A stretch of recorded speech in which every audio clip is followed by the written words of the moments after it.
In the news tonight, Trio charged by SOCO with 268 counts of money laundering and conspiracy to launder more than $4.1 billion. And MLC pays tribute to a former student. Sir Morgan calls for caution and care on the roadways. Let us learn from this tragedy and exercise extreme caution and care. A horse-stealing couple is today behind bars after they were remanded to prison for conspiracy to launder $4.1 billion. The husband, Kenneth Ramnarine, a taxi driver, appeared before Chief Magistrate Anne McLennan in the Georgetown Magistrates Court, where he was not required to plead to 41 counts of money laundering. He later appeared in the Diamond Grove Magistrates Court, where he faced an additional 93 counts of money laundering. His reputed wife, Yvette Surup, appeared in the Diamond Grove Magistrates Court, where she faced 134 counts of money laundering. Ramnarine's son Damien, who did not make an appearance, was jointly charged with his father. However, his attorney gave the undertaking that his client will be handed over to the Special Organized Crime Unit. Head of the Special Organized Crime Unit, Fazal Karambas, said the matter was referred to them by the Financial Intelligence Unit after concerns were raised about deposits to local banks and wire transfers to China.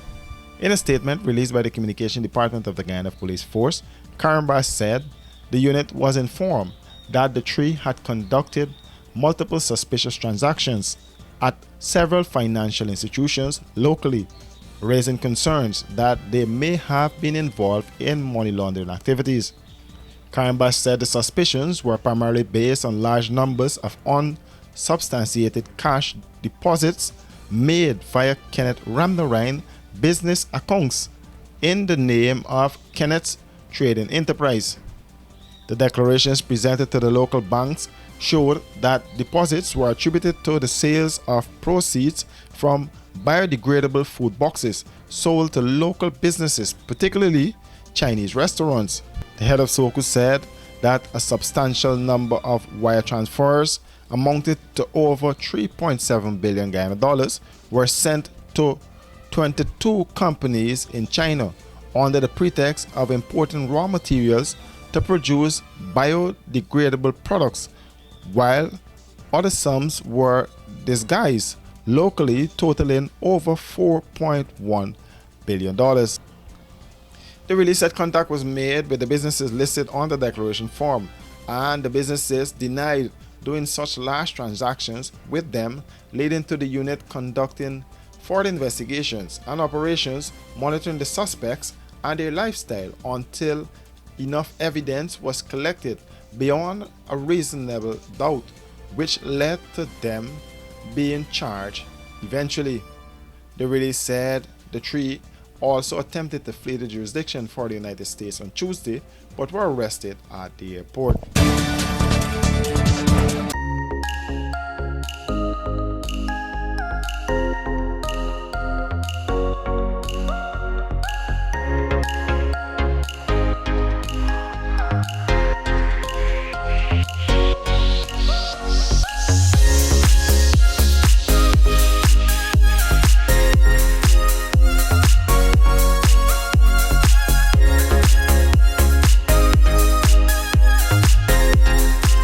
Running late and can't wait to the gate? We got you. The Guyana Public Service Cooperative Credit Union Limited has introduced a fast and easier way to make payments to your accounts through the GT&T mobile money services. Here's how. Click on the MMG app. Under Services, select Pay Bills. When you are there, look for the Financial Institution option. Once that is done, select Guyana Public Service Cooperative Credit Union Limited to pay your loan or make payments to your savings. Payments to the credit union made easier. GPS CCU, the credit union you can bank on.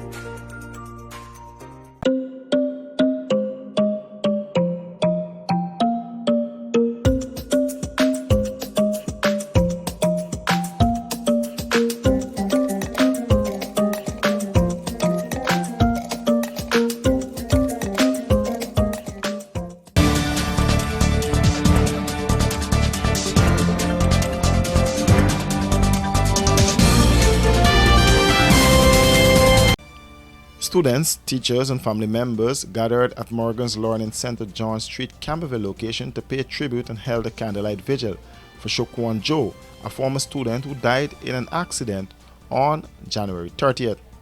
That accident occurred at number 1 Canal Access Road, West Bank, Demerara. It was during the tribute that Sir Orin Morgan said Joe's sudden demise is one they can learn from. He said caution and care should be our first priority. There are many young men here this evening, many of whom they have motorcycles.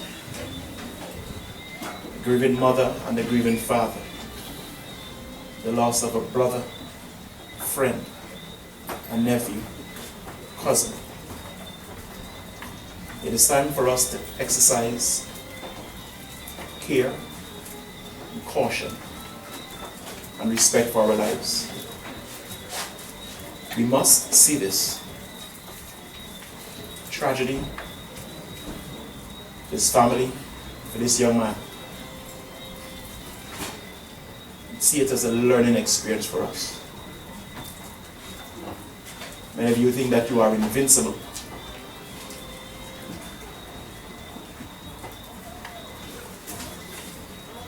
Let us learn from this tragedy and exercise extreme caution and care. Let us respect our lives and the lives of others. Students spoke of some of the fond memories of Shoquan. The kind of Shoquan, I know he was a hard-working individual, and I will always and continue to respect Shoquan Joe to being that hard-working individual. So he was a brave person, loving person, and I must commend the family for raising such a good young man, you know. To have a new sense of alertness and awareness, to become more accountable for their lives, for the instruments that they use, for the vehicles that they control. Help us tonight. Save our men, our young men. Have mercy for the mistakes we make. Oh God.